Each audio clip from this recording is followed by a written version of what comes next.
iOS-ი თუ Android-ი. ყველა კამათობს ამ ორ სისტემაზე, მაგრამ ფაქტები სულ სხვა რამეს ამბობს. ხო და მოდი დღეს ფაქტებით შევადაროთ. სანამ შედარებას დავიწყებ, ერთი პატარა თხოვნა მაქვს.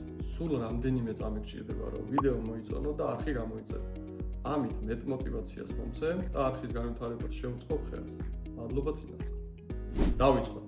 პირველი, სტაბილურობა და სისტემის მუშაობა. iOS-ის შემთხვევაში სისტემა არის ძალიან სტაბილური, თითქმის არ ჭედავს, თუნდაც ძველ მოწყობილობებზეც კი. აპები საკმაოდ სტაბილურად მუშაობს თითქმის ყველა iPhone-ზე. Android-ის შემთხვევაში სისტემის სტაბილურობა დამოკიდებულია ძირითადად წარმოებებზე და მოდელებზე. ფლაგმანებზე ძირითად შემთხვევაში მუშაობს სტაბილურად, ხოლო იაფიან მოდელებზე ხშირად ლაგავს და აქვს პრობლემა. ამ მიმართულებით iOS აქვს აშკარა უპირატესობა. მეორე, ეს არის ოპტიმიზაცია. iOS-ის შემთხვევაში ოპტიმიზაცია არის იდეალური. აპები ძალიან კარგად არის მოგებული ამ სისტემასთან.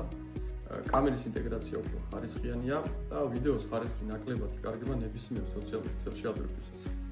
Android-ის შემთხვევაში ოპტიმიზაცია არ არის ერთნაირი და ყველა მოდელზე სხვადასხვანაირია. ხოლო კამერის გამოყენება და ხარისხი iPhone-ისგან განსხვავებით აქ-აქზეა დამოკიდებული. ამ შემთხვევაშიც ლიდერობს iOS. მესამე, კასტომიზაცია და მეტი თავისუფლება. iOS-ის შემთხვევაში კასტომიზაცია შედარებით შეზღუდულია, სისტემის დიზაინი უცვლელია და მომხმარებელი უნდა მოერგოს ამ სისტემას. Android-ში ამ მხრივ გვაქვს მეტი თავისუფლება და შეგიძლია მთლიანი სისტემაც კი შეცვალოთ. ამ მიმართულებით Android-ს აქვს უპირატესობა. მეოთხე, ეს არის ფაილების მართვა. ამ მხრივ iOS-ს აქვს შედარებით დახურული სისტემა და მაგალითად ფაილის გადატანა კომპიუტერში შედარებით რთულია. Android-ში ამ მხრივად გვაქვს მეტი თავისუფლება და ნებისმიერი ფაილის გადატანა კომპიუტერში ძალიან მარტივია. ამ მიმართულებითაც უპირატესობა აქვს Android-ს.